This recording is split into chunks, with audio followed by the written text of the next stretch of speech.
Welcome to the Southeastern Bow Hunter Podcast. This is the Southeastern Bow Hunter Podcast. Welcome to another episode of Southeastern Bow Hunter Podcast. In this episode, we're going to have another local guy on, one of my buddies, Chris Sutton. So it was kind of a last minute change. We had some things we had to move around, and I hit Chris up and I was like, hey dude, you want to come on the podcast? And he was down. So it would have been in person, but like I said, it was last minute. Like we literally planned this today. That typically doesn't happen, but sometimes life gets in the way, things happen. It is what it is. So it's gonna be a really good episode. He and I were talking this morning. I could already tell it's gonna be a lot of fun. So before we get into it with Chris, I want to talk to you guys a little bit about what's going on. So for those of y'all who didn't know, July 11th is going to be the 4th annual Southeastern Bow Hunter Bow Shoot at Clybell WMA. Or I guess you could also look up Charlie Elliott Wildlife Center, Charlie Elliott Archery Range, whatever. It's going to be completely free. We are going to have a bunch of giveaways. The main giveaway is going to be a 2023 Bear Whitetail Max that I hunted with back in 23, and I honestly haven't shot it. I haven't been using it, so I figured it's going to serve a better purpose in somebody else's hands than mine. So I'm not going to tell you guys how we're going to do the giveaway. I'll tell everybody at the shoot. But look, bring the family, all right? It is going to be a family-friendly event. I'm going to do my best to make sure that everybody walks away with something. We've been able to do that in the past, so I want to keep doing that. So look, it's going to be a really good time. And thank you to DNR for helping support this, and to all the partners that, whether you're part of the giveaways or not, we could not do this without you guys. So before we jump into it with Chris, and I got that out of the way, we got to do the partners. Speaking of partners, so let's run through those real quick. The podcast is brought to you by Sportsman's Empire, which is the network that we are currently running under. Been with them for a few months now. Really awesome network. It's got a ton of great shows on there. So if you guys want more than just this podcast, go over to Sportsman's Empire and go listen. I listen to a lot of their stuff. It's fantastic. Next up, Lone Wolf Custom Gear. So I am running the .75 DeQuisto Series stand and the V2 doubles. But if you don't want to, so like, let me put it this way. The DeQuisto Series stuff has all the perks, right? It's got all the little innovations that Andre's come up with over the years, and it's for the mobile hunter. But if you want to run lone wolf stuff and you don't feel like dropping a pretty penny, really, that's okay, because they have the Patriot series, which is their cast aluminum line. It's just as good of quality. The only thing is you're not going to get as much features as you would the DeQuisto series. I would recommend the DeQuisto series because honestly, it's a step and above everything else that I've ever used. But I understand that, the wallet isn't bottomless. So just if you want to help support Lone Wolf, they have everything that you need. They have you covered in every single way.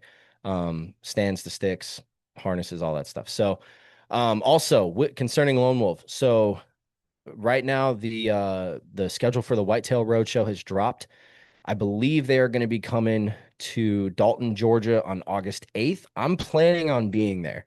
What the Whitetail Roadshow is it's basically the Lone Wolf guys coming up, like Cody, Zach, I think it's Coffee Viking, if I remember correctly. I think Andre might be there. A bunch of local people that we probably know and listen to are going to be there. It's pretty much just an event for mobile hunters. And what I mean by that is it's just where you can go there and you can have a good time, and they have everything covered that you would want to do. They run you through courses, or not courses, but seminars and stuff on hunting strategies. They talk about the gear, like all the Lone Wolf stuff. You can actually put your hands on it and get to see what it is that you would be getting. They have fitness competitions, archery competitions, good food. I mean, it's going to be a blast. So head over to Dying Breed Bow Hunter right now if you want to go and sign up, buy the tickets. I think it's like $100 for a ticket.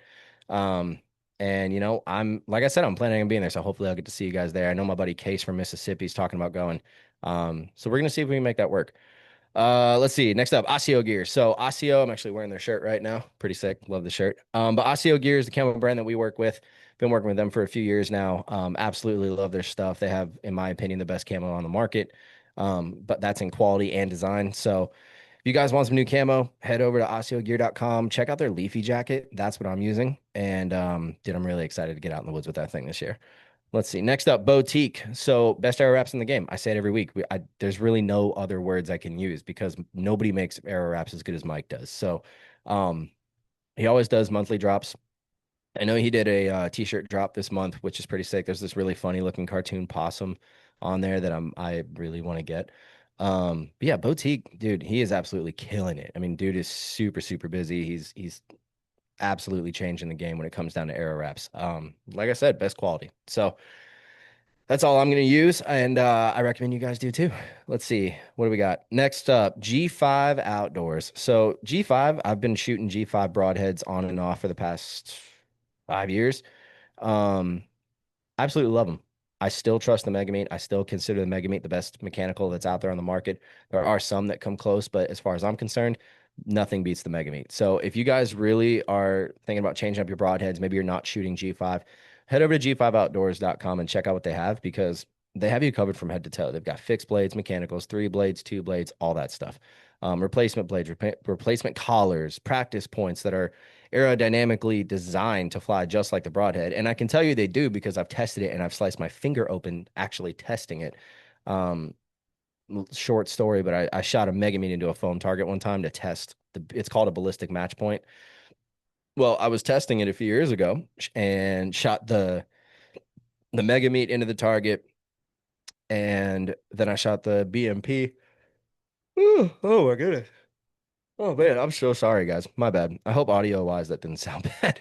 But anyway, um, man, what was that? Oh, so I shot the Mega Meat into the target, and then I shot the BMP, and it hit right next to it. I mean, within quarter of an inch. Um, and honestly, I'm not gonna say that was done intentionally, but I'm glad I didn't Robin Hood. But my point here is, if you test it like I did, be careful because I pulled the Mega Meat blade out, didn't realize, or not blade, but the broadhead out after fighting with the foam target. And I didn't realize that there was a piece of foam stuck in the ferrule, and I tried to close the blade and it slipped and sliced my finger open, pretty deep too. So those broadheads are also really sharp. But I can tell you with confidence that their practice points do fly exactly like the field points, so you're not tearing your fingers up or your targets. So yeah, look, G5 Outdoors, I trust them. I think you should too. It's the only broadhead I've ever used that's really never failed me. So let's see. Next up, prime archery. So I'm shooting the Divide 31. I wanted some in the 7-inch brace height. So I wanted something that's going to be more forgiving on the draw on those colder days, which we typically get in late season in Georgia, but also just fun to shoot. And I'll tell you right now, at TAC, that the bow behind me, that if you're watching the video, you can see it. That bow performed flawlessly. Best bow I personally ever shot. So if you guys are looking, and Chris also I think shoots a prime or has shot a prime in the past. He'll probably, well, I'm sure, you know, he's got something to say about it. But if you guys are looking for a new bow, check out Prime Archery. They have 8 different models that you can choose from this year, ranging from 31 ATA all the way to 37. And they come in either a 6-inch or 7-inch brace height. So they really are trying to cover all bases when it comes down to shooters. And look, guys, just remember, nothing aims like a prime. Okay. Let's see. We got dialed archery. So dialed archery, one of those things is doesn't really need too many words. They have the best bow sight on the market. I'm currently shooting a Proof, which is for those of you who don't know, it is a mover sight. Um, it's basically just got a dial that you roll up and, backwards, forwards, whatever, and it gets your ranges. And man, love it. Absolutely love it. They have some new small batch stuff coming out. Actually, you know what? They do have one thing I can talk about. The 1776 edition dialed Proof. I don't really plan on getting one, but they look pretty sick. They made it specifically for the 250th birthday, I guess, of America, which is coming up July 4th. So that's pretty cool. I mean, I respect it. I'm all for American made stuff and showing off our love for the country. But yeah, if you guys don't want a mover sight, they also have the Strike, which is exactly the same thing as a Proof. It just doesn't move. So you can get all of the different mag options from the mag. I think it's the Mag 3HA, and now they have the Mag 3VA, which the 3VA is a vertical pin that is adjustable. So you've got 3 different pins that are vertical that you can adjust up, down for specific yardages. I did it. I have mine running 20, 30, 40. I love that because then I don't even have to move the dial. As soon as I hit 50 yards, then I do, or 45, then I do. But it's it's great, man. They covered all bases with it. So let's see. Next up, Moultrie. Cell cams are working great. There's some new stuff coming from them I can't talk about yet, but when we do the episode with Mark, you guys will know about it. Bow Hunting League, if you want to be a state sponsor, it's $100 a year. Head to the website, tell them that we sent you. Scrape Doctor, last week's episode, dude, you guys really enjoyed from what I've been told. And I did get a little heated, but Scrape Doctor is a great product. He's got some new stuff he told me about after the podcast. I can't really speak on yet. It's not really going to affect us much, but he's expanding his horizons a little bit. But he is running the beads. He does have scent beads now that I do kind of want to try. So head over to Scrape Doctor if you want to give him a shot. I think you will not be disappointed because my stuff worked really good last year. Um, let's see. Next up, Victory Archery. So I'm still shooting the HLRs. Probably going to stick with those. I've been playing with the idea of going back to rips, but I don't know, man. HLRs really just cover it for me, so I don't see a reason to change. They also have the Rival X, VLR, and oh, the budget series, I like to call it, is the V-Force. So I used to run the V-Force Gamer. Honestly, the quality is just as good as a Rips. I just really like the carbon weave, and I like a little bit smaller diameter. The V-Force series is a standard diameter, and the Rip TKOs and HLRs are 5 mil. Next up, Catalyst Archery. So, look, high quality stabilizers at an affordable price. That's all I have to say. I absolutely love mine. I run it on both my bows, and dude, fantastic stuff. Absolutely fantastic stuff. Please go support Brian over there at Catalyst, man. He's doing this. He's trying to give you guys a really good product without breaking the bank, right? That to me, that's extremely important.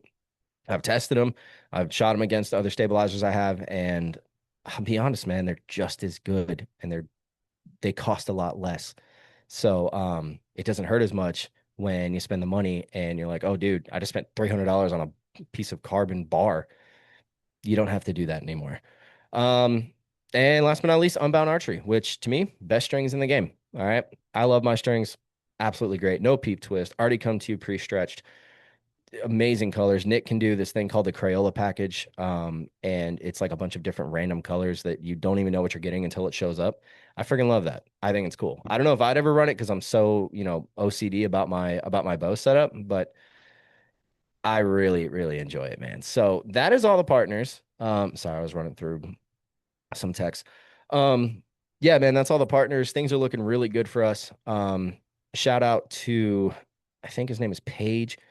At least that's what I was told. So, buddy, if I'm getting your name wrong, I'm so sorry. But the Sunday school teacher at my church, man, it was great talking with you.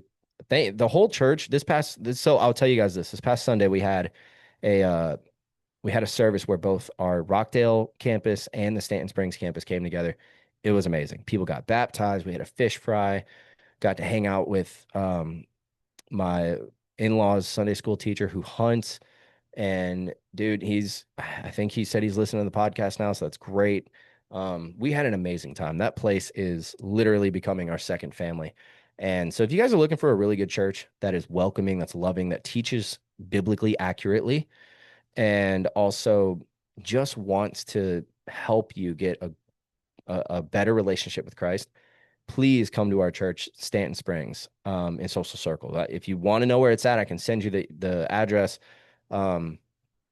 It's the only church we planted roots in, and we've gone to many. So I absolutely love everybody that's over there. Speaking of that, for those of you guys who don't know who Jesus Christ is, I'll tell you right now, he's my Lord and Savior. I hope he is yours too. If he's not, I really recommend you give him a shot. Okay. Now, look, I was talking to my buddy Dustin. You guys know Dustin. He was on the podcast a few weeks or no, it was actually a couple months ago now, I think. But anyway, Dustin came on and Dustin and I have really he's become like my legit brother in Christ, right? Like we can talk about our faith and I can be open with him about things that, I normally wouldn't be, as far as like telling people, hey, I'm struggling with this or whatever, which I'm working on. But we were talking about some stuff earlier, man, and it really, really got me thinking. And like I I just love getting to see people's perspectives, right, on the faith. It really helps me sort of take a step back and look at my own relationship with Jesus that, I'll be honest, I need to do better in. I really do. Um, Basically we were talking about stuff that we struggle with. And the thing that I did say was that, even though we're getting put through these trials, even though we're having these things in our lives happen, whether it's parts of our past that don't really want to let go, like, it even says when you give your life to Christ, you become a new creature. Well, there's the old me still tries to get a grip sometimes. And man, it's just a daily struggle, right? But I know that having faith in Christ and putting my faith in him is why I'm able to get through these things. And, I'll admit sometimes I fall, right? I've talked about this before, but when you have him to turn to, because I think I said it last week too, a righteous man falls 7 times, but he rises up.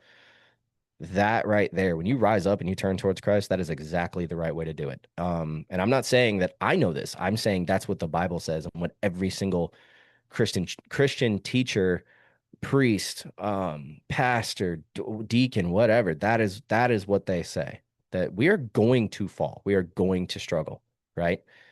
But because of Jesus, we now have an advocate with the Father. And I just want to use this platform to be able to give him all the glory. I mean, all the glory to God. All the glory to God. I would not be where I'm at without him. For those of you who have questions or are wondering, why is he rambling on about Jesus? It's because Jesus saved me from a life that I never wanted. And now I can have the life with him that I've always wanted. And I want you guys to have that too.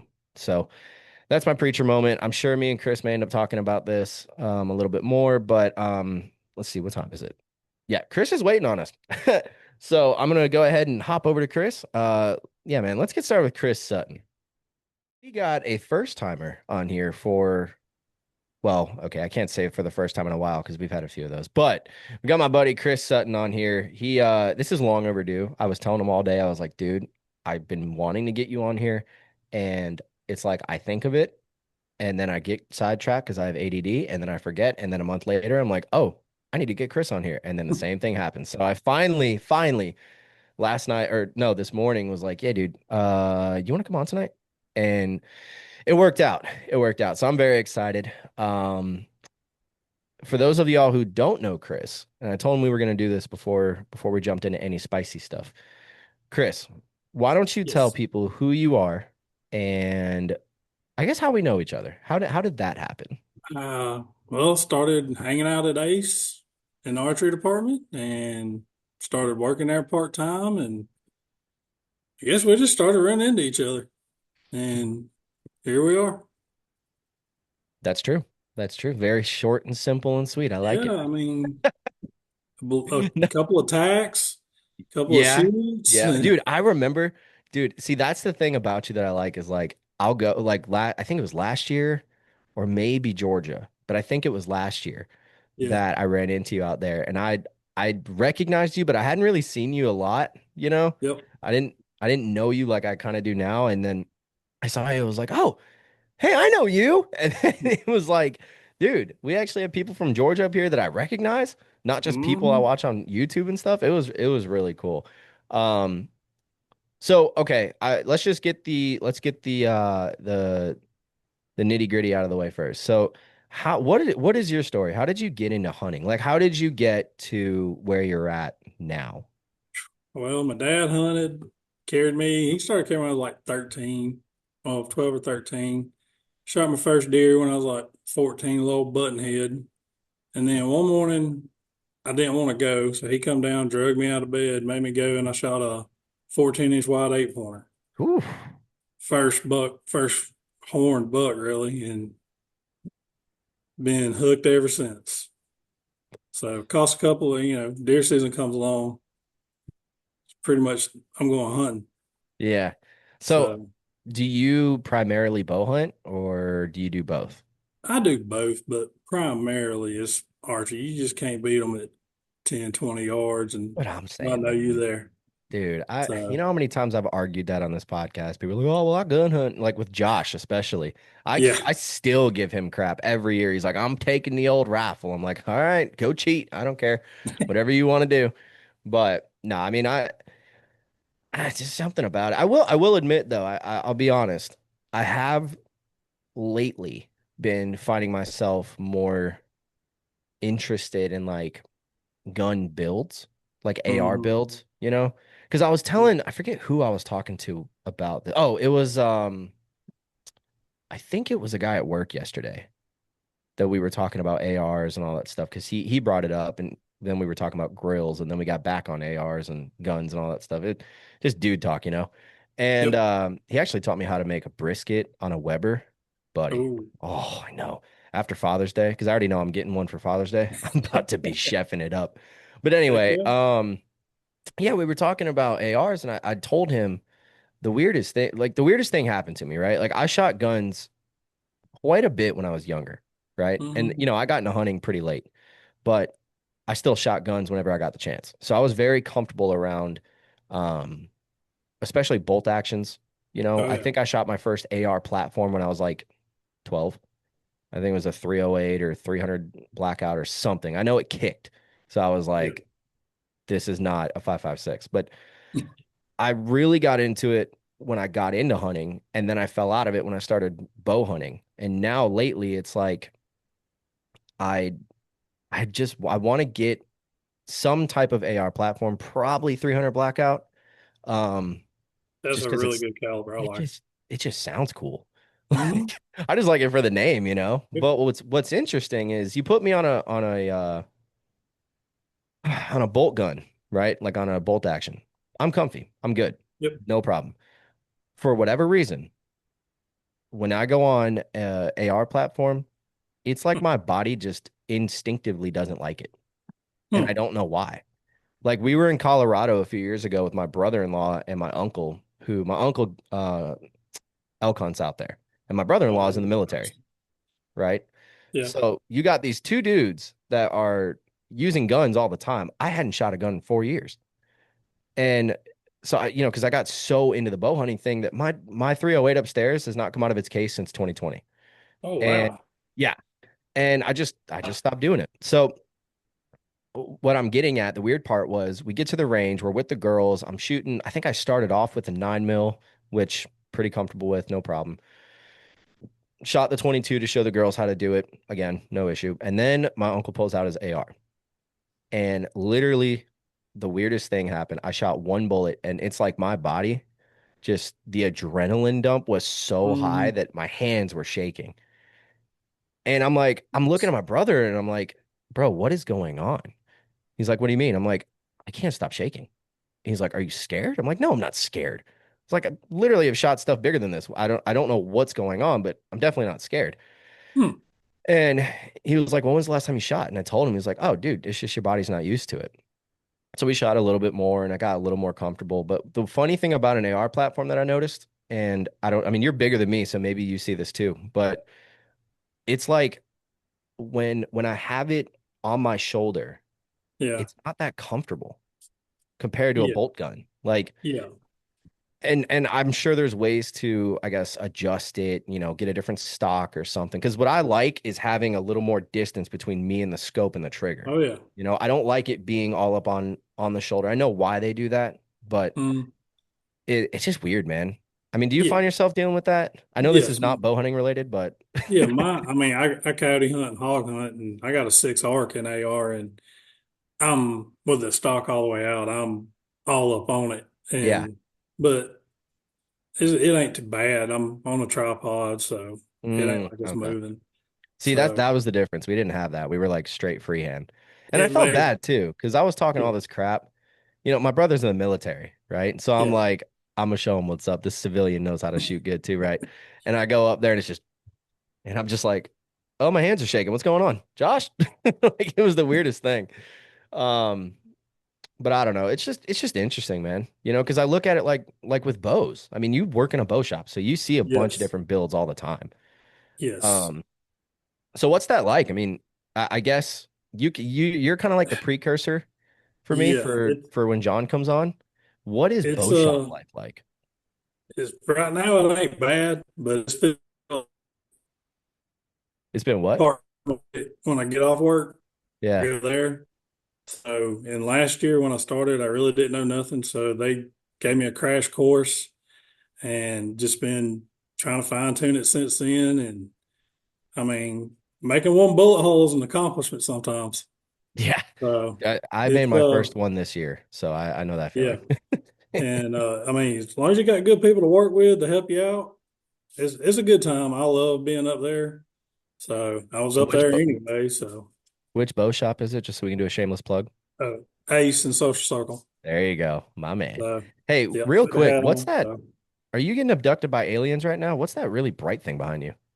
Oh, that's the sun. Oh, got it. Okay. So I do I was need like, to shift it a little bit? maybe. It Okay. started getting brighter and brighter, and I'm like, is Jesus coming back? What's happening? This man got an Slide angel with all him. around. How's that? That's better. Okay. All right.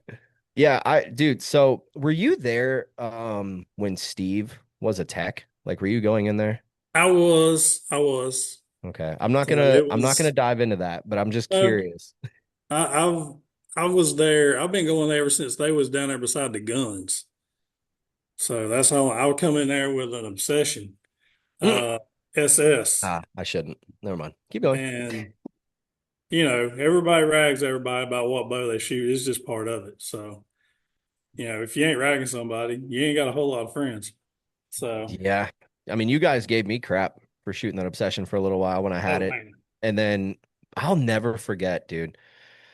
I don't even know if I should say this story, but I remember the first time I brought that bow in to get tuned up after I bought it. John's face. I've never seen him yeah, so disappointed because he knew he knew what was going to have to happen. And we fought that bow for so long. And then I get rid of it. I get the Bear Whitetail Max, the bow I'm giving away at the shoot this year. And maybe it was me because I mean my form has definitely changed over the years. oh yeah, I used to death grip that bow and now I don't. Um, thankfully, I like you said, there's good people up there. They actually told me, hey, maybe loosen your hand a little bit, right? quit choking it. Yeah, and once I did that, I got bullet holes. But me and Mark for 2 days fought that bow to try and tune it, the bear, Yeah, because of me. It had nothing to do with the bow. It was me. And man, I don't think I've ever had somebody look at me with so much disappointment as the 2 times I brought those bows in. So yeah. it is what it It is. looks it's a good time up there. I mean, and everybody wants to know what's the best bow to buy. What feels good in your hand? I Shoot, don't care do what what you I do. buy, as long as you're happy with it. Shoot every single So, flagship and you'll be able to tell. yep. Shoot every bow on I that do it every wall. year. Yep. And I mean, look, so are you shooting a prime still or did you switch up? Oh yeah. Yeah, I'm What are you shooting shooting? prime. The Divide 35 6. 35. Okay. Dang. Mm-hmm. You gonna be able to hunt with I that like thing? a longer axle bow. And the 33 felt okay. And I shot that 35 and I was like, yeah, this is the one.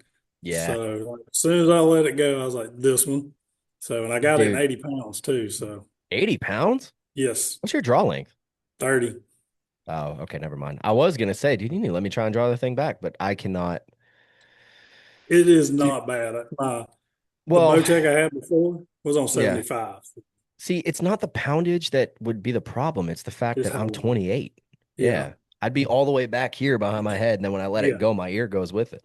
Yeah. So that's sick though. So I mean, all right. That actually I'm glad this came up because I'm shooting the 70-pound divide 31 in the Mm-hmm. 7-inch brace height. So it's fast enough, right? Oh, yeah. But so you were shooting the form last year, right? No, I was shooting a SR 350 Bowtech last year. Oh, really?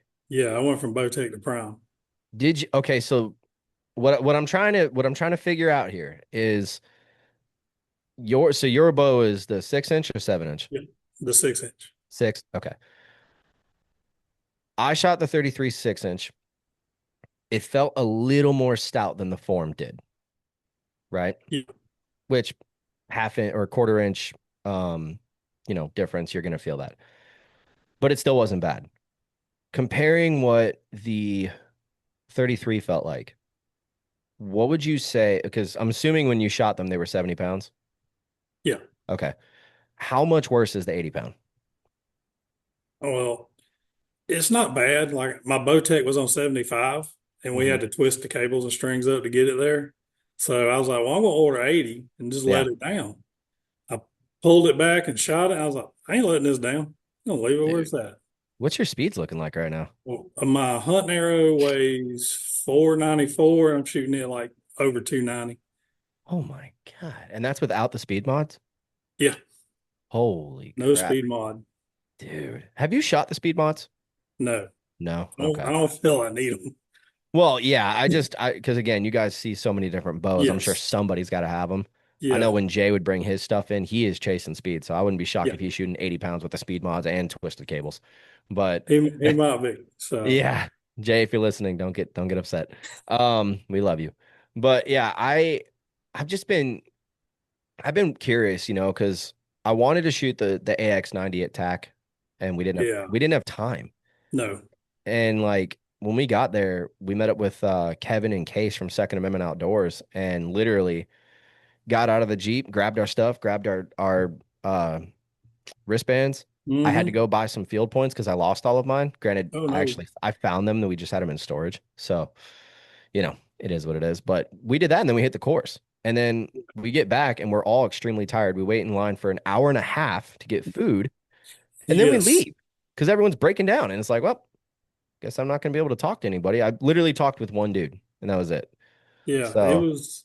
Did you see the guy with the crossbow on the tripod in Tennessee Tech? no, I did not. Yes, we were. It was me and the guys are Mark and Gabe, and I was like, "What is this?" And here he come off the course with a crossbow and a tripod. Hey, I was you like, know, you know what's "Hey, funny? Let me ask you this. What's your opinion on crossbows? uh, anything, any means legal to take an animal, use it." When it comes to So, archery events, what's your opinion on crossbows? I mean, he was the only one, so Yeah. it Well, was it okay, was so kind of funny. But if you need to shoot a crossbow, by all means. yeah, If I mean, most people like my son, he's 20, finna be 25. He ain't got time to sit out there and sight a bow in. He's yeah, finna start a family. If I had a crossbow and he wanted to go hunt, I'd be like, take that and go. yeah. Well, I mean, the reason I ask is because one of I think he's a deacon, but I know he's my in-laws' um, Sunday school teacher, Yeah. right? And we were talking at church this past weekend, and he was telling me how he hunts with a crossbow. And I was like, dude, come out to the shoot. He's like, what, crossbows Yeah. are allowed? I'm like, yes, I don't care. I was like, if someone gives you crap, tell me. I'll kick him in the shin and we'll move on. Like, it Yeah. doesn't matter. I Give it right still back. think, well, I still feel like, in the general sense, like, I'm not going to tell someone what they're doing is wrong, you know? No. But I do think if you're an able-bodied person and you can draw a bow back, that you should, hunt with a vertical bow. However, I'm not going to look down on somebody if they're like, no, No. I just like a crossbow. Because, like Daryl Dickens, he is the perfect example of why I should honestly shut up about this because Daryl has killed giants Giants. and he hunts with a crossbow. Not all the time, but he does hunt with a crossbow in archery season. And his reason's exactly what you just said. He doesn't have the time to practice. So I I don't know. I'm conflicted a little bit, but at the same time, I really don't care. You Yeah, I know, don't care. I like mean, as long as you're not poaching. we're all gonna pick on each other. Oh yeah, So dude, it's the part of the trad game. guys do it to me all Oh the yeah. time. I don't pick on them, but Well, get out of there. there's no way I could shoot one of those. I Like tried. You when they remember you want remember last year? jerseys, You remember last year's bow shoot? I forget man. the guy's name, but he's this older dude. He's got that gray beard and he's got the trad bow Yes. and Yeah. super cool Yeah, I know dude. you're talking about. I wish I could remember his name. We're friends on Facebook. He's gonna listen to this and be like, "Well, man, you don't remember me?" It's like, dude, I'm sorry, Yeah. but he let me shoot his trad bow, and it was 35 pounds, half the draw weight that I'm shooting. And dude, Hmm. I'm telling you, that humbled me. It was 10 yards, and I shot a foot and a half over where I was aiming, and I couldn't even get the bow all the way back Yeah. at 35 pounds. And I'm like, That's brother, what not kind of my cup of tea. shoulder? Yeah, like what kind of shoulder muscles do you have? It's like, Yeah. good Lord. So I respect it. I mean, Oh yeah. I so Jessica, my wife, has been getting into it. She's been shooting her bow, and we were looking at maybe getting her into trad because she filmed everything at TAC Yeah. and she had a great time. And so, like, I'm curious your thoughts on this, but she has my old blackout intrigue that I hunted Yeah. with. That we got new strings and I toned it down a good bit. I think she's shooting like 45 pounds. But she is left-handed and left eye dominant. Mm. I'm left-handed and right eye dominant, right? So I can Yeah. shoot a right-handed bow, no problem. She can't. Last time she tried it, she slapped her arm, and now she has a lump on her arm that'll probably never go away, which is my fault. And she That might will watch deter them a this. little bit. Yeah, yeah, she might watch this. So, babe, if you're watching, I'm so sorry. But anyway, she wanted to get back into it and try it again. So now she's shooting a right-handed bow, left-handed with no peep sight. And dude, she's able to hit the target. Not only hit the target, she's able to actually aim and go through the process and hit bullseye at 30 yards with that whole setup. And I'm like, I mean, my God. I'm like, dude, you're gonna yeah, outshoot that's all of us. don't mess with her. Don't mess with her. No, no. I'm like, you know what? Because I had a guy, and I mean, you listen to the podcast, you probably Yes. heard me talk about this, but some dude posted on one of the videos like a few weeks ago that she needs to have a left-handed bow and that this host doesn't know much about archery, but at least he's trying. And I'm like, you clearly don't listen to. I'm not saying I know a lot, Yeah. but I know enough to talk about it. And like I've talked to her about getting a left-handed bow. She doesn't want one. So who am I to tell her? It's like she's Yeah. good I at this, she's mean, good at this. if you can So hit I something mean, at 30 yards, it's yeah, pretty good. she can kill something right now. I mean, Yep. she literally only needs a sight tape that's accurate and a broadhead, and she can kill a deer. So what's the problem? You know? Sounds like you might do more babysitting this year than hunting. Yeah. No. No, honestly. So, all right, all right. I want to pick your brain a little bit, right? You've got some hunting experience. You've killed a few bucks. I can see Kill him a few. behind you, especially the one off tier. It's my left, but you're right. That's a nice deer. That's He, city limits deer. he's kind of distracting. Yeah. So Um, what are your thoughts? Or all right, I'll ask it this way. What is the number one thing that when you go into the season that you've noticed is helping you get on these big deer? Like consistently? Or I guess what's the most important thing to sort of keep in check when you go into the woods so you don't ruin it early on? uh, check the wind, and up until the rut, I don't even hunt a morning because most of the time I'm either on a food plot or at a feeder, and where are the deer at? I don't want to bust them off. And Yeah. how many times you gonna bust a big buck and he ain't coming back? You'll probably never know you did it because you won't see him. Yep, exactly. So I've learned that the hard way. I hunt afternoons up until about during the rut. It really don't matter to me. I mean, they're gonna be running like crazy anyway, so Yeah. they'll forget you was So there. do you notice, because like in Georgia, I feel like especially in our area, right? Because you live Hmm. in Social Circle, don't you? Yeah. Okay, and you hunt near there. I'm not gonna give Yes. out. Okay, we'll just Yeah. do that. Um, do you notice that like mid to late October is when they really start kind of reacting? Yes. Yes. Okay, Like because I first know. of all, Halloween, mid to Halloween is like our best time. See, I agree, but I also can push back on that and say that like, because I know you feed, right? Yeah. Kind of have to in Georgia. You're just not unless you have a Yes. food plot, you're just not going to see anything. Um, would you agree that early season, before pre-rut, before all of that, early season is also some of the best time because these deer are on a pattern? Absolutely. I would rather shoot mine early bow season than during the rut. Okay. Just go ahead and get it over with. And because he can get broke up. If he breaks Oh, tines off, Lord. you ain't gonna want to shoot him. I had So that happen last year. exactly. Literally had that happen last year. So what I'm really curious about is like, with that being said,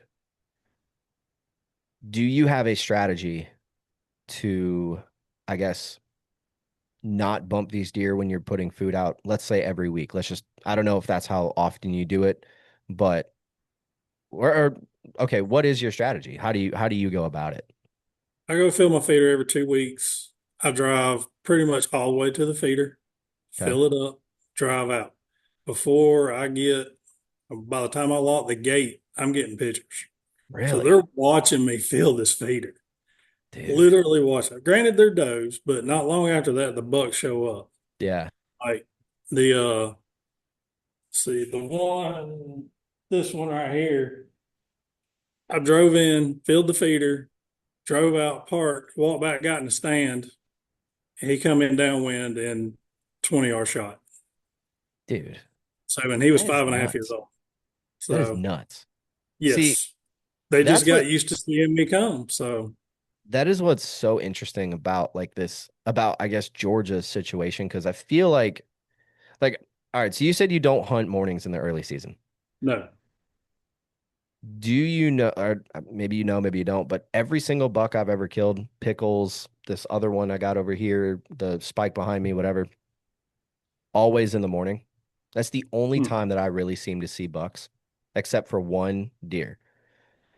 And that they all, except for that one deer, and him, they were all pretty much early season. I think this 9 point that's off frame, I think I killed him October 18th. So we're talking middle. yeah, I did yeah, call him in. I'm not gonna lie about that one. But heck yeah, the spots that I've been to, because I always hear from everybody, especially local guys, oh man, don't hunt the mornings, they're on the food, they're on this, they're on that. I I almost want to disagree. And maybe it's just my spots. But like, have you seen that? Do you think that our deer population maybe in some spots would be better in the morning than the evening or I would say it depends on your area. Like both the deer I got back here, I have both of them on camera the mornings, opening morning. I'm sitting there like, maybe I should have went yeah. because they come in well after daylight and And the wind same was good trail. and all of Yeah, that? yeah, everything was great. So, I mean, I guess it just depends on your area and your Yeah. deer. Because I listen to these podcasts, I know you do too, where they're talking about, in the morning time when you see a buck, he's heading to bed, right? And Yeah, then the evening time, he's up on his feet. Depending on the time of year, he's probably going to get food or he's looking for does, or let's just say early season. Let's not bring in pre-rut or the rut because yeah, that stuff, there is no patterning. I mean, maybe in pre-rut there is a little bit. I have tried that and had a, I mean, I haven't killed them, right? But I yeah, definitely have seen them.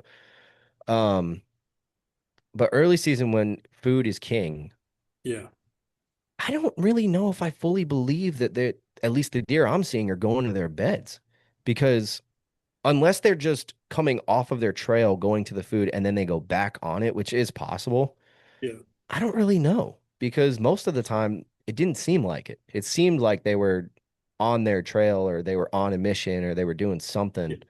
Not, I'm tired, I'm going to bed down, you know? Yeah, I think early season, they're probably just bedding close to food.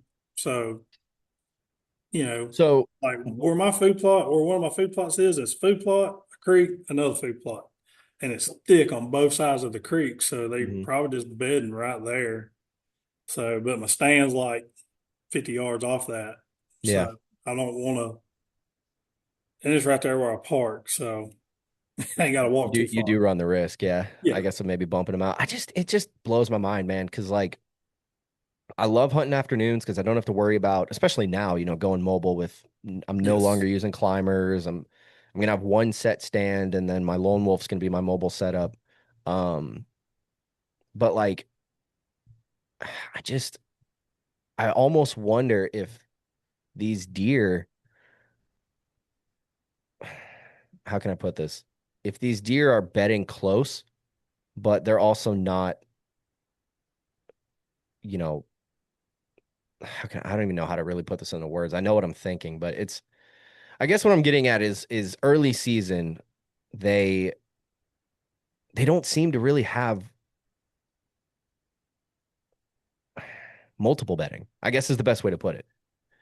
You know what I'm I would, saying? I yeah. don't really know how to They describe pretty it. much just bed right one spot. Yeah. And So then, wouldn't it make sense then to maybe try the mornings? Because if this is what I was getting at. If you know that these deer are bedding close by yeah, and you're using cameras and you can see, okay, they're coming in at, I don't know what time the sun would come up in the early season. Let's say 8 o'clock or yeah, 7:30, right?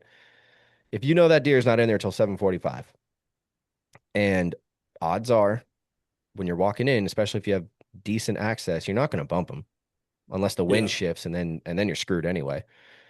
Don't you think maybe going in the mornings would be more beneficial because then you get in there and they like you almost know he's not going to be in there? Yeah. I mean, I would say it's probably 50-50 on that. I Okay. could probably go in there and shoot him in the morning, but I kind of like to sleep too sometimes. So, Hey, I get that. Dude, so, boy, do I but get that. yes, I mean, I'm 50 now, so I do like to sleep a little bit.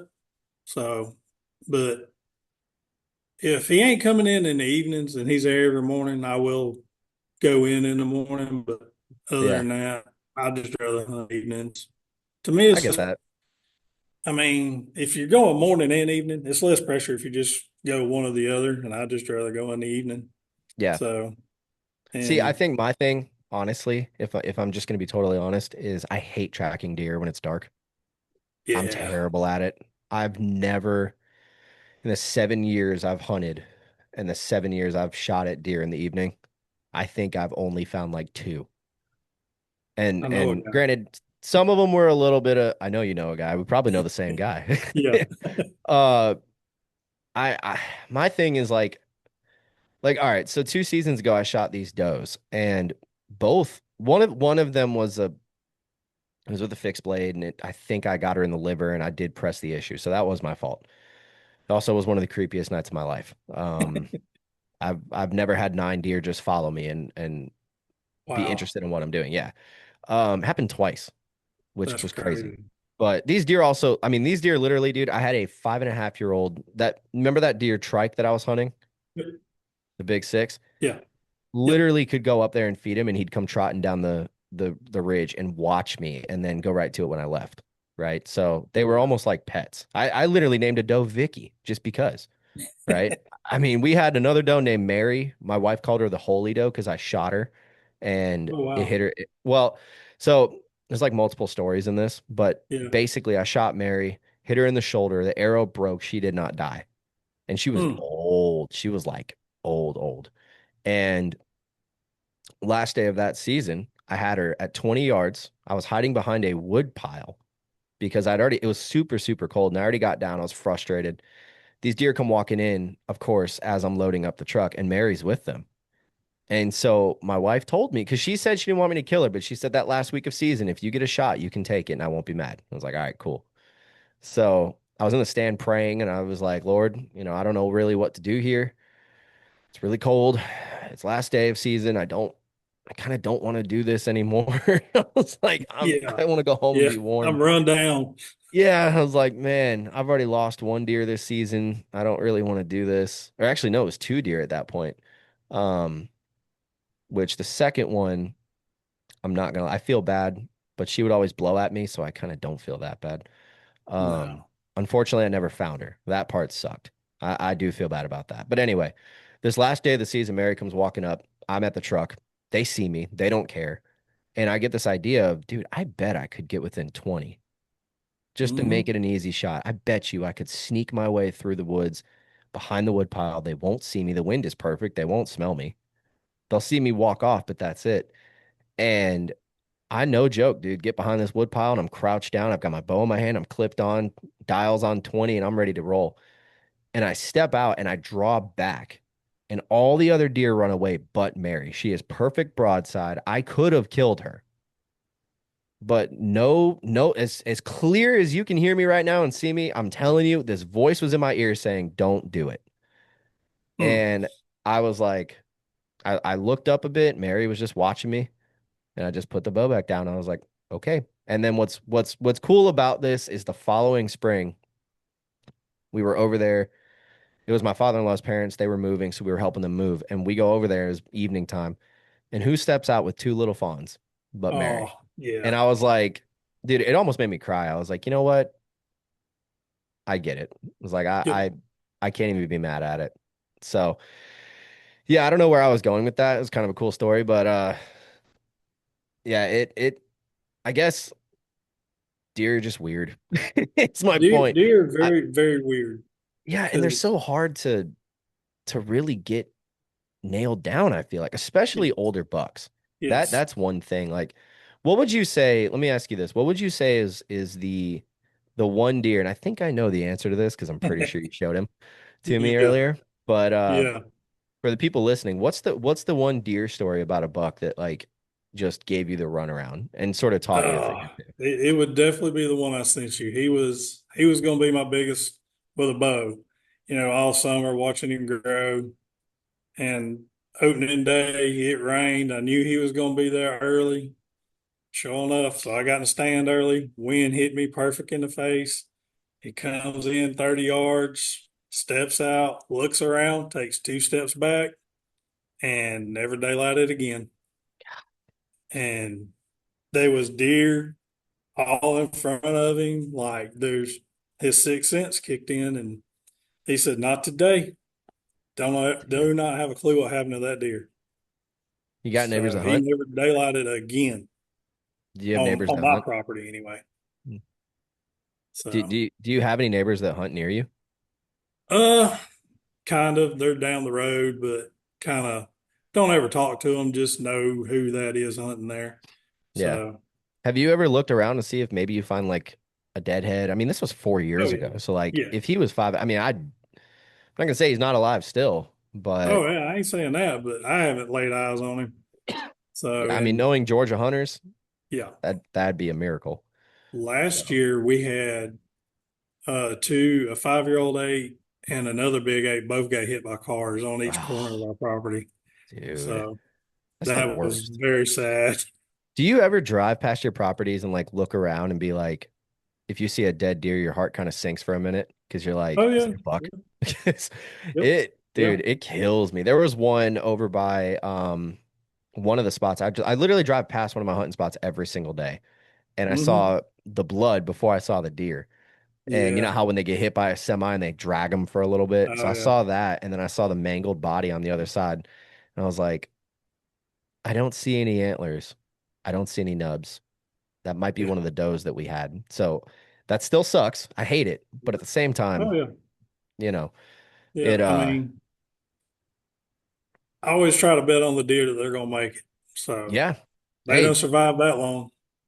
I've So got one deer. I could probably find the picture that a couple years ago, man. Because I've really, I don't know. I've tried not being like an antler chaser, especially it's now, hard. you know, but it's very difficult.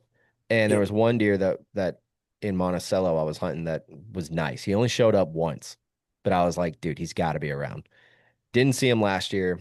And then this past season during the summertime, he showed up again. He was much bigger. Oh yeah. And I remember the year he didn't show up, I was like, God, dude, he's dead. He's gone. Hmm.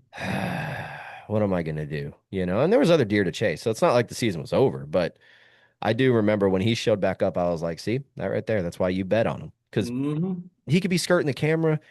Yep. And that is so do you rely on cameras a lot?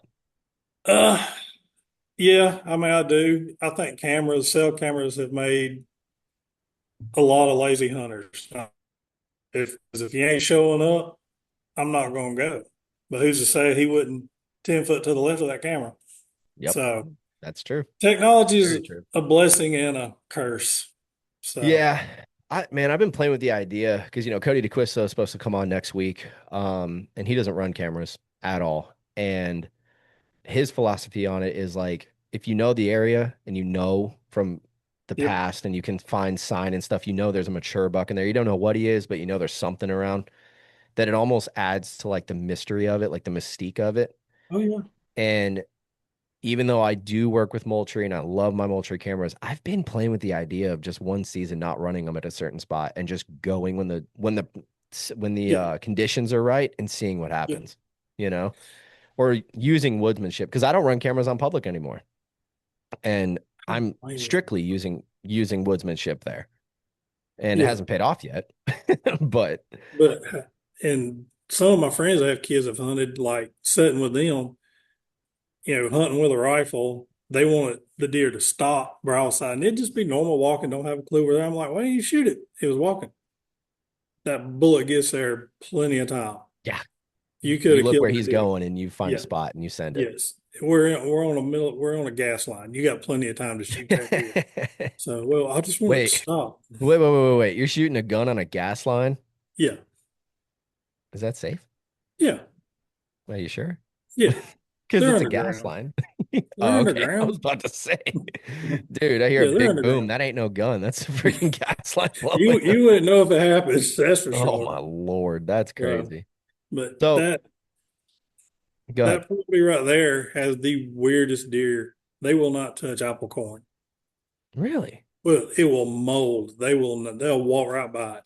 Dude, it's so funny you bring that up because I've tried so many different feeds at both my spots Hmm. and I have seen something similar. It's not apple Yeah. corn, it's the buck bur so they love buck bourbon. Yeah. They love corn. Any peanut flavor stuff, hammer it. Oh yeah. But if you put out the big tine cherry rush attractant, Yeah. they won't touch it. And if you put Hmm. out the buck bourbon block, they will not touch it. And it makes no sense because the same exact thing you buy in the bag, it's just compressed to a block.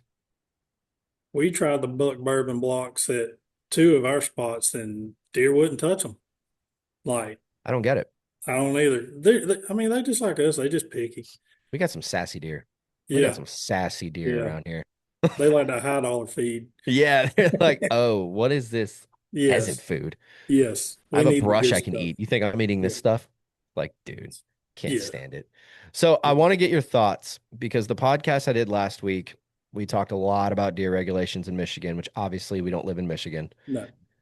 But I know every year Georgia does bring up deer regulation One. changes.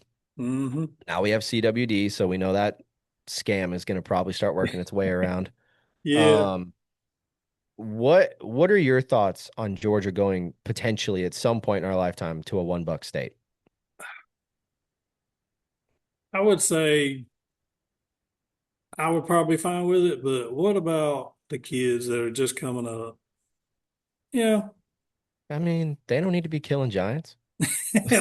They But don't. It'll but ruin what them. well, John is what we consider a giant to a kid. So, Well, you know, what I these, consider what if so they shoot two decent 8 pointers? And first year hunting, shoot two decent 8 pointers. You yeah, couldn't tell it nothing.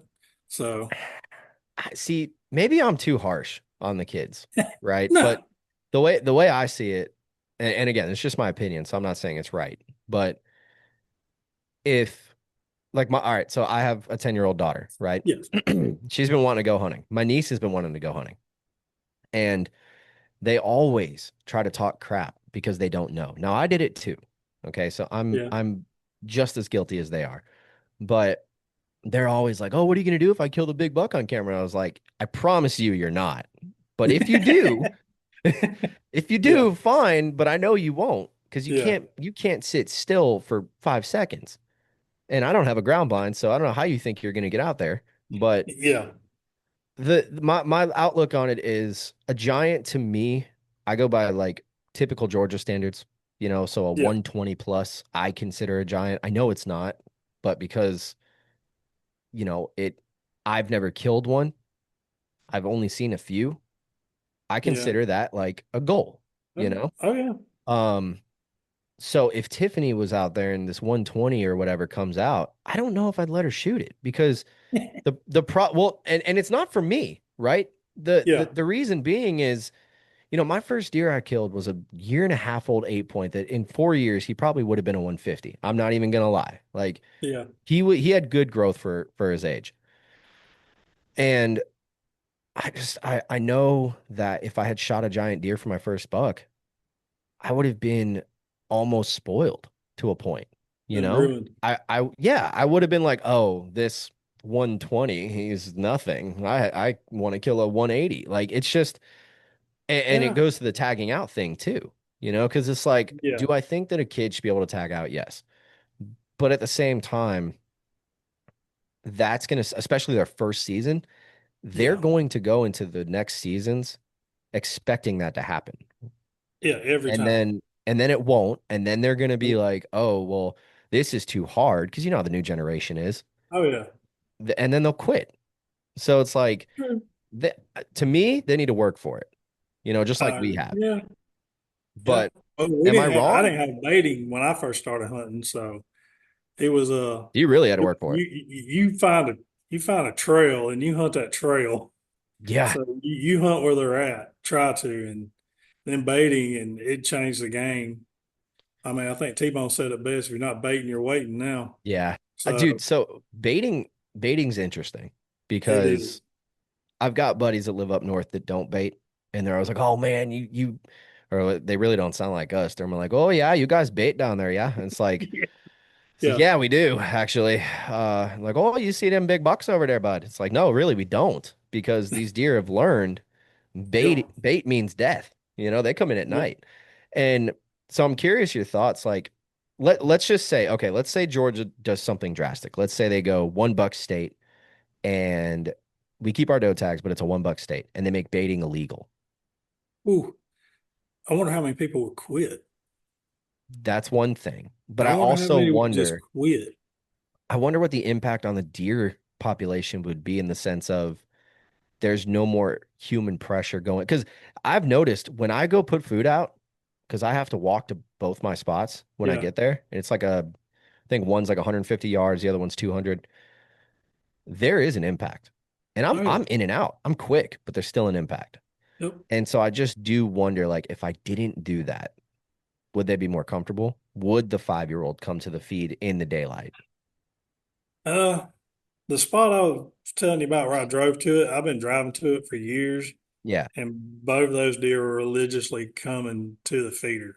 And that one I sent you the picture of, religiously every morning and every evening they was there. So, and I got another one, non-typical, that was same year as that one I sent you. He Yeah. showed up and he was there every morning, every evening. Huh. But I was pretty much hunting the property by myself. So I'd only hunted on a good wind, and I would take the long route around to the stand, depending on what wind, and just take my time. I go over there with a leaf blower and blow my trail out all the way to the deer stand. You're So opening I up make so many doors. no noise Yeah. going in. Like it is the first time I done it, I got in the stand. It was during the rut, so I was hunting in the morning. And as soon as I got my bow pulled up, you heard them coming. Like deer were all everywhere. And I was like, this is amazing. Yeah. They did not hear me come in at all. So that's So, something you typically do is blow your trail out? yep, I do. Okay. It's probably I'll park in the field and I'll blow out one way, go right past my stand, come all the way back around to the field the other way, then walk back again so I didn't miss nothing. You're not doing So, this when you go hunt, right? uh, I've done it like the day before. Okay. Okay. I was about to say, so you're So, telling me you walk in there with a leaf blower, blow it yeah, all I out, then you mean, walk back. well, where I'm hunting, they're hearing leaf blowers anyway. So, it ain't nothing Yeah. I've literally been blowing the road, my walkway out, and deer just looking at me. Yeah, that's crazy. I And I'm mean, like, just keep standing there. yeah, I can't So, really say anything because at the church I cut grass at, there was a doe. I think she got killed.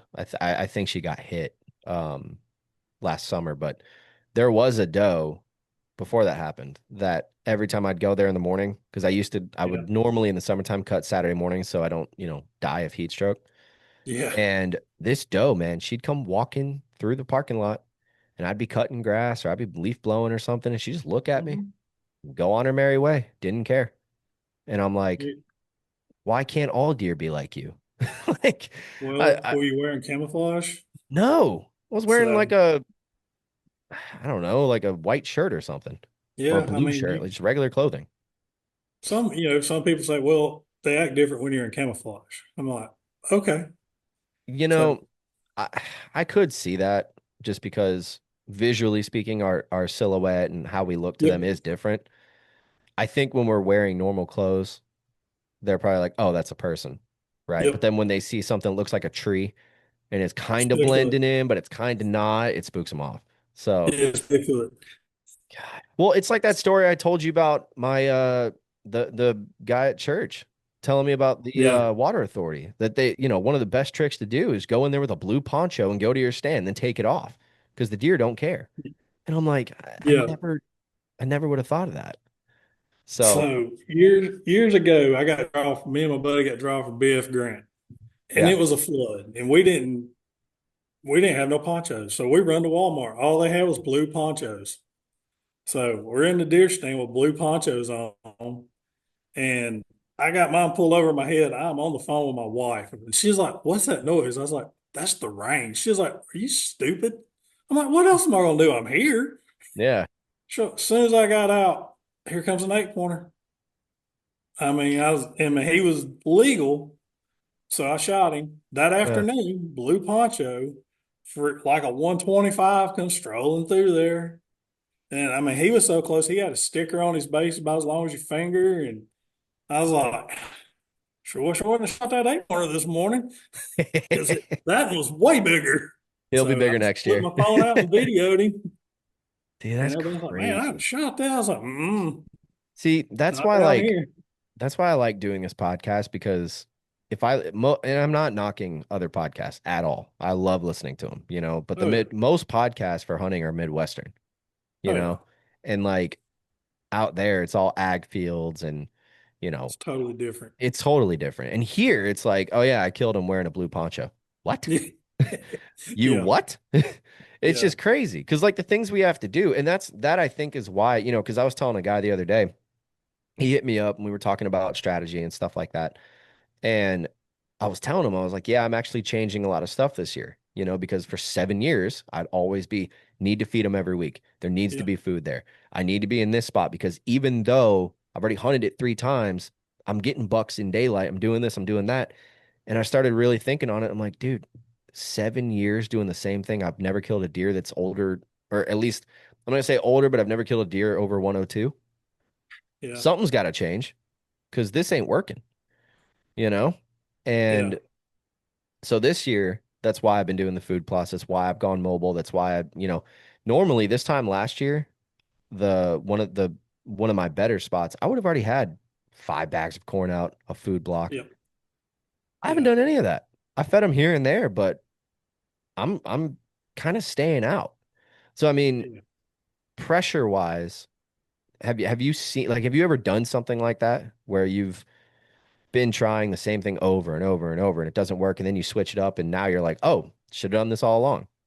Yeah. I've tried to change my ways to my stand. Like some of these deer, like they just watch you walk to it, so they just won't come until you leave. So go a different way. Well, here at my house, I feed year round here, Yeah. and I can be out there cutting the grass, and they'll be $8 at my feeder, and they just look at me. And I'm like 40 yards from them on a zero turn, and they just look at me and go right back to eating. I'm like, this is crazy, but during deer season, if the wind blows y'all's way, y'all take off. So, and Yeah. I'm the same, it's just, I don't know, they just get a different mindset when they know it's getting about that time. Do you think our deer are psychic? I just think they know. Well, think about the people that only bait like a month before season starts. You know, Right. nobody's been in the woods since January. Then a month before season starts, here comes somebody dragging bags of corn in with a camera on it a month for, and then, oh, there's a ground blind here now. Yeah. So, Yeah. I we've all been there. So yeah, now I just I'm going to put my ground blind up next month and just leave it there.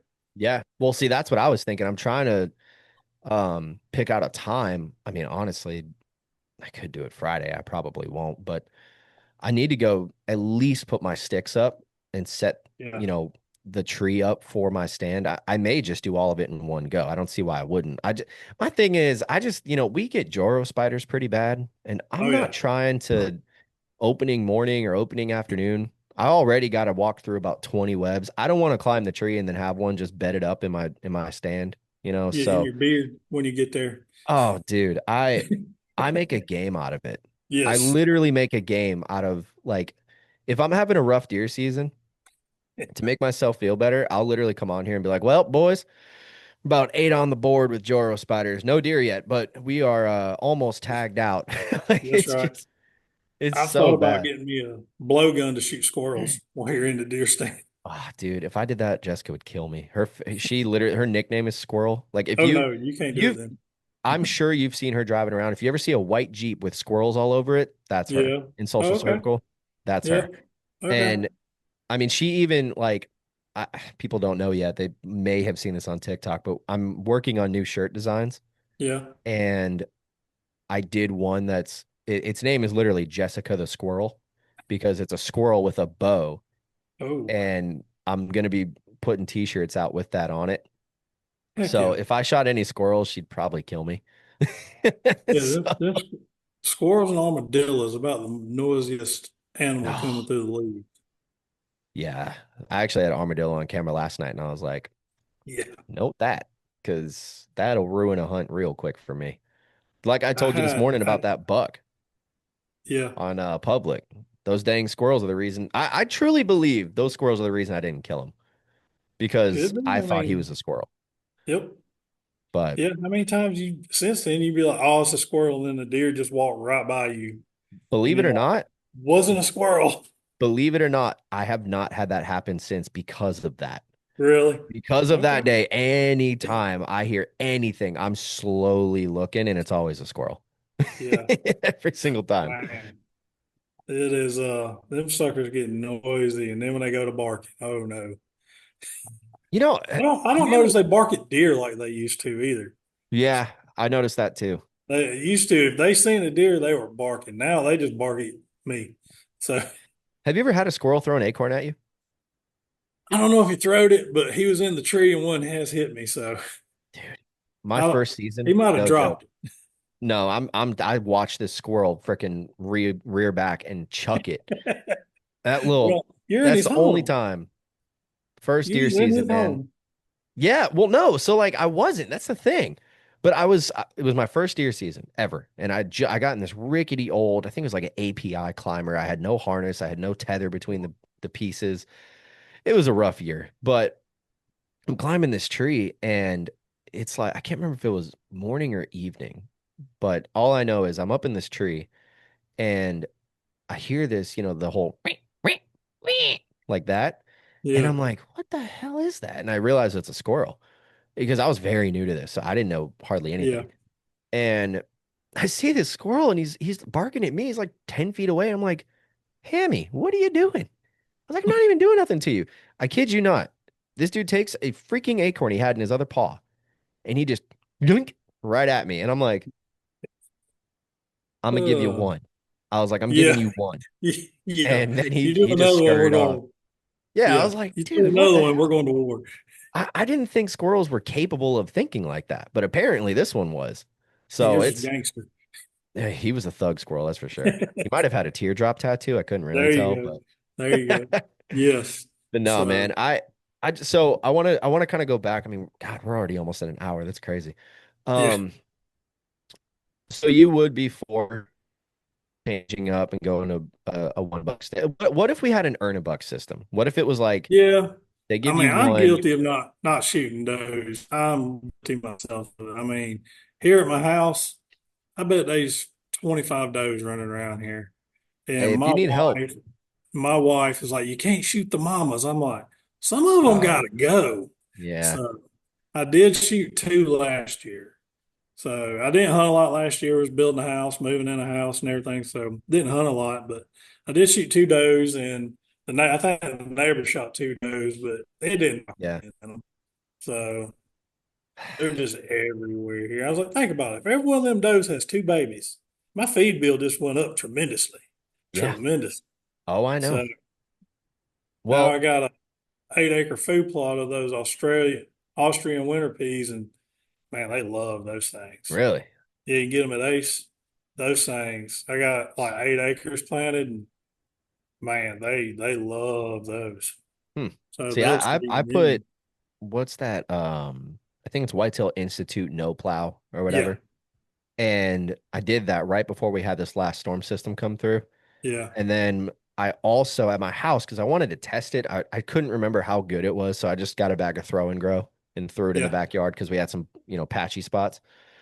Dude, that stuff grew up pretty good, honestly. Hmm. Like that ryegrass and clover came up, and I'm like, man, maybe I just need to run this. because they've I been like hitting. clover. Oh yeah, they've been hitting it like crazy over in Monticello, where I have a field I can do this in. And see, that's the thing, man. Like I'm trying to find ways to still feed them, but not have Hmm. to spend $20 a bag, Yes. you know? Yes. Um, but yeah, the doe thing, dude, like, see, I'm one of those that I would shoot does. I Yeah. just don't see them.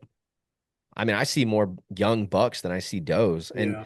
I did actually shoot a doe last year, and the shot was high. I got her in the back strap, so she unfortunately did not die. But which imagine that ending my season in 24, Yeah. um, shooting a doe and losing her, and then starting my season in 25, shooting a doe and her not dying. Oh, Pretty rough. It was pretty yeah. rough. I'm That's couple does.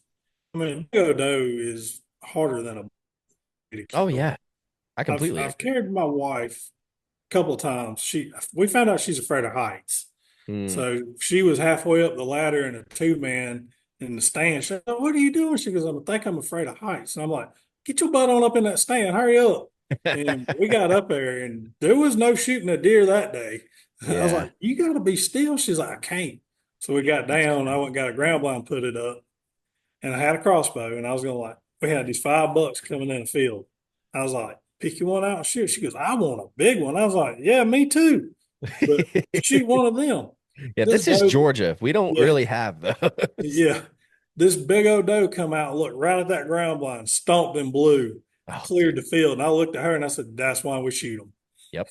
She was like, "That doe's never even been in this field." I was like, "But she knows that ain't right. Mhm. So Yeah. that's why we shoot them." See, and that's the funny part, man. Like the morning that I killed Pickles, that buck over there in the corner, Yeah, I got in, and I'll keep it short because it is a long story, but let's just say I was not smelling good. I yeah. emptied an entire can of nose jammer on me and it still didn't work. Ooh, Yeah. Uh, just stupid rookie mistake. But um I get in it because I was hunting out of a ground blind then. yeah. And I get in the blind, put a little bit of food out because I used to, and I still do sometimes, but I used to get like a quick bag of that. It's either buck bourbon or I'll use, God, what's that green bag? God, I've said it a million times. They sell it at social at Tractor Supply. The big time. No, no, it only comes out during deer season. I can't remember for the life of me what it's called. Evolved Habitats makes it. Okay, I can't. I'm sure Oh, we've used it. So I was gonna I bother. know what you're Oh, talking about. I can't think of it deer either. candy. That's it. Yep. That's what it is. So Yeah. that stuff, you want to talk about some good, bring a bunch of deer in. Yeah. Oh, that stuff is the best that I've ever used. So that Really. morning, yes, I kid you not, I had it was either a 6 or an 8 pound bag that I brought in with me, poured it out, got in the ground blind, whatever. Wind is in my face. So not really too worried about it. I hear movement, and in this specific ground blind, I had most of everything behind me was black, but I had two windows on each side that were mesh that I could see through, but they couldn't see in. And all I see is this ear, and the sun's just coming up, right? Like I can just barely see. The sun's coming up, and it flickers, and I'm like, oh, that's Oh, a deer, and she's right outside this ground blind, like literally 5 feet away from me. This doe, because I knew it wasn't a buck, you could tell. This yeah. doe is sitting there, and she's just sitting there. And then she just goes, and I'm like, great, great. Okay, well, now every deer around knows.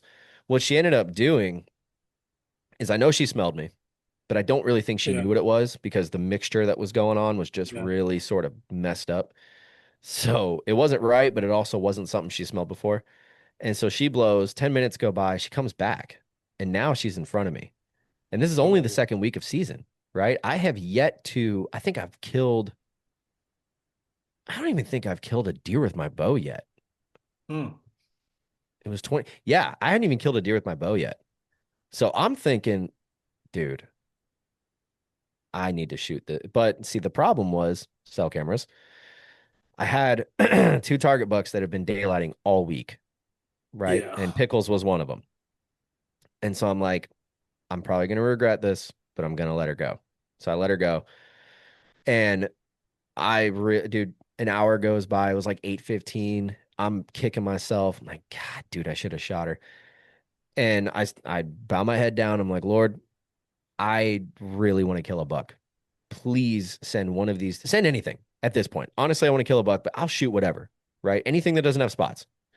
And kid you not, man, Pickles and this other deer that my daughter named Bluey that was probably 110, maybe 115-inch 8 point, slick 8 point, come walking up. The way it's set up, it's a field. It's not really a field, it's more like a clearing. And then you got a bunch of Yeah. woods around it, a couple houses next to it. Middle of nowhere. It's all big woods behind it. Um, these two come walking up the small embankment from one of the two trails that they always use. And dude, I'm telling you, they are acting like they're the toughest things out there. They're Mm. swaying their heads back and forth. They're just big and beefy. Come to find out, they were only 2.5 years old, but to me, they look giant. And yeah, it ended up working out. And I'm sitting there after I shot Pickles, and I haven't even gone to look yet. First deer I ever killed with a bow. I'm not gonna say first buck, but first bow buck.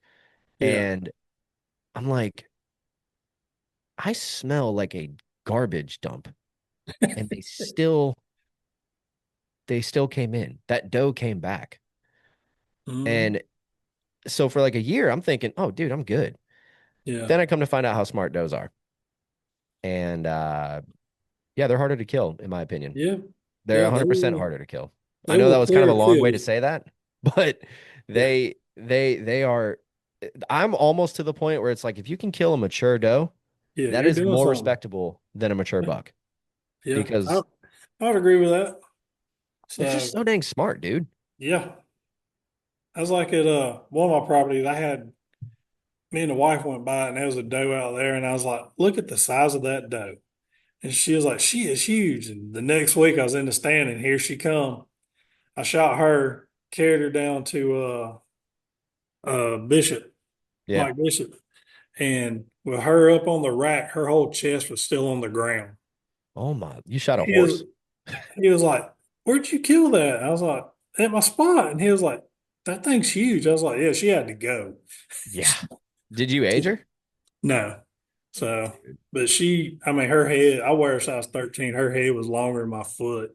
Oh my So with the Lord, you boot really on. shot a donkey. Yes, she That's a was donkey. huge, huge doe. So That I is was like, man, I'm proud of that one. It was a great oh yeah. shot too. You should To have watch mounted her her. fall. I You should have should have. mounted her. Put her a shoulder mount that's a 6-year-old buck and just no Yeah, antlers. yeah. That's He crazy. dropped early.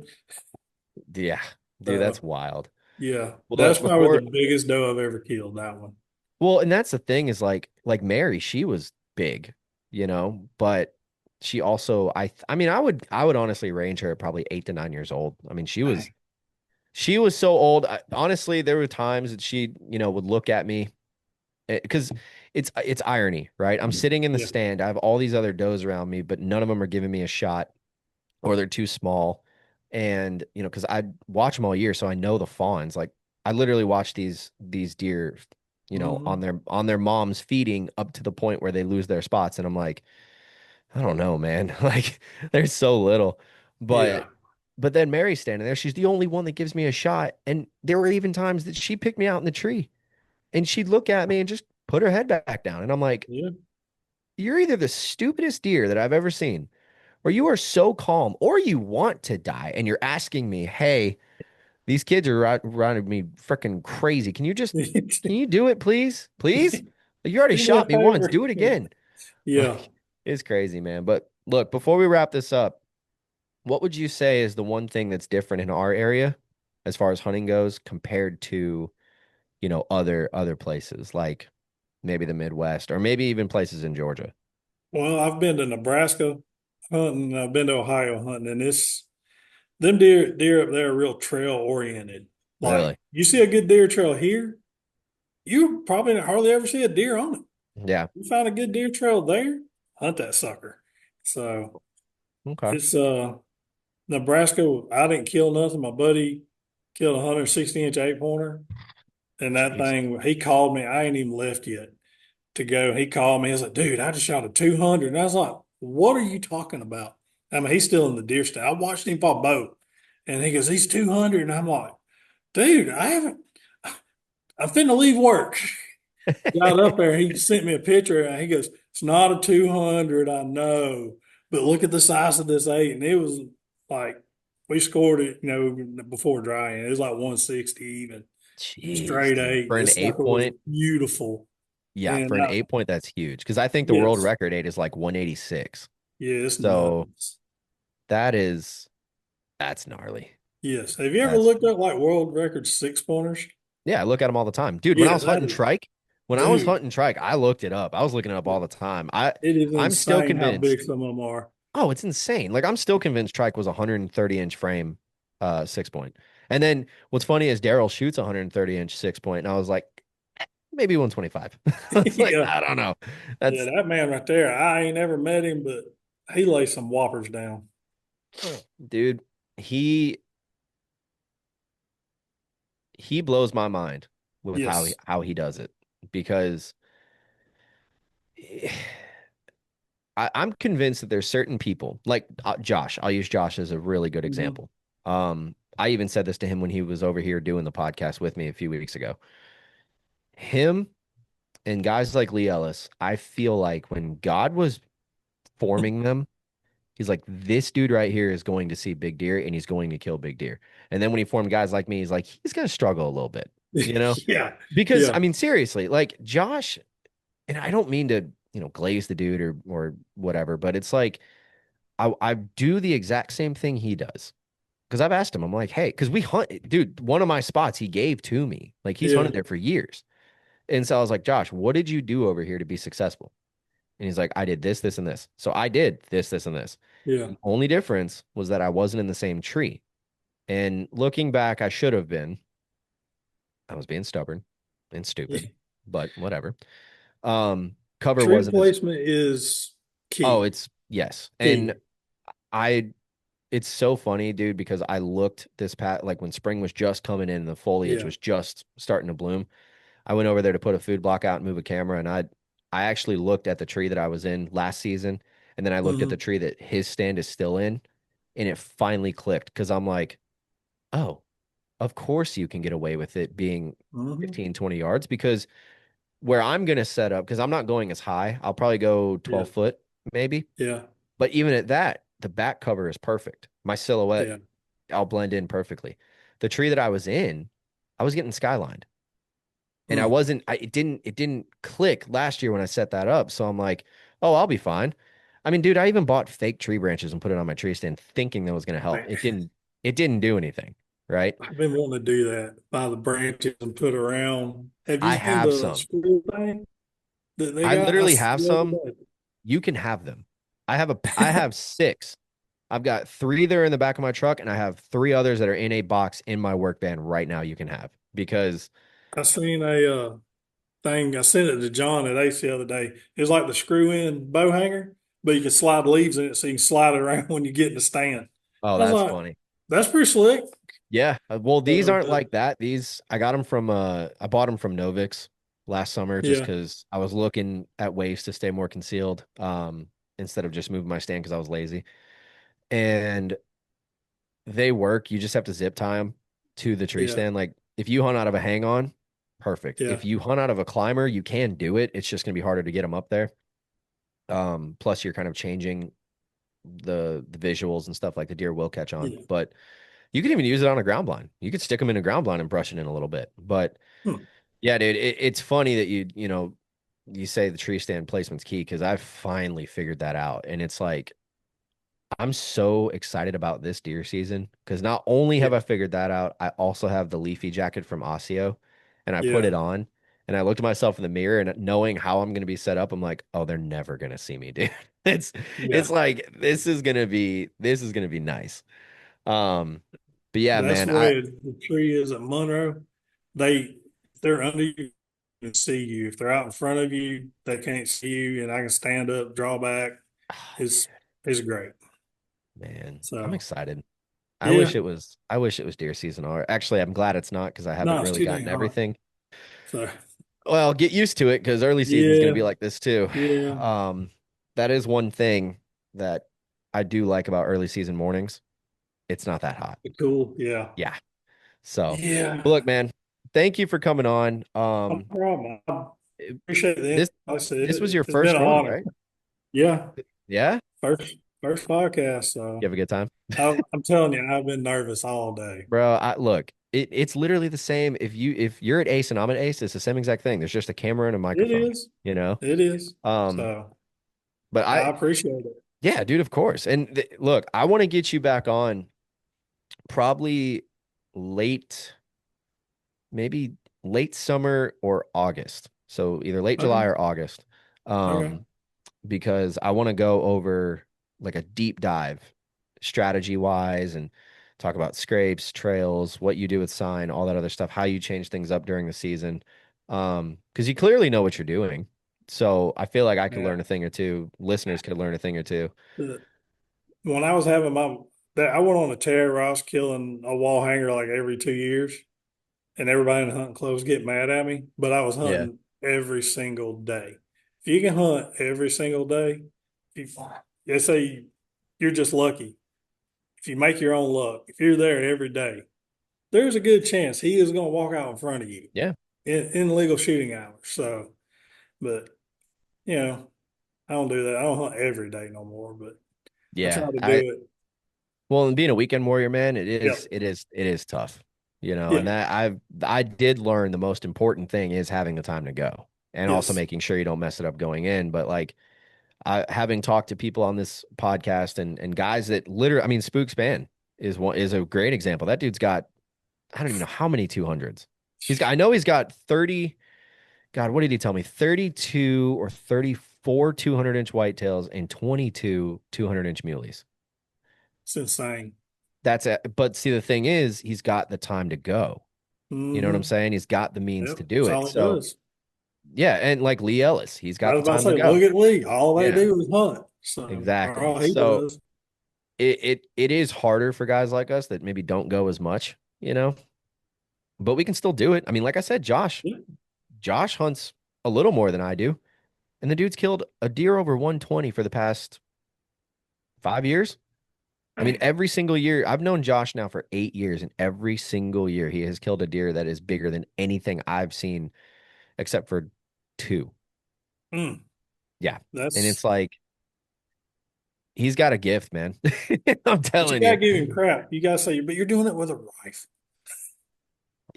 Not all of them. Not Not all of all of them. them. Yeah, Okay. well, no, I give him crap because Yeah. of course the one that I think it was not this past season, but the one before, so 2024 to 25, Yeah.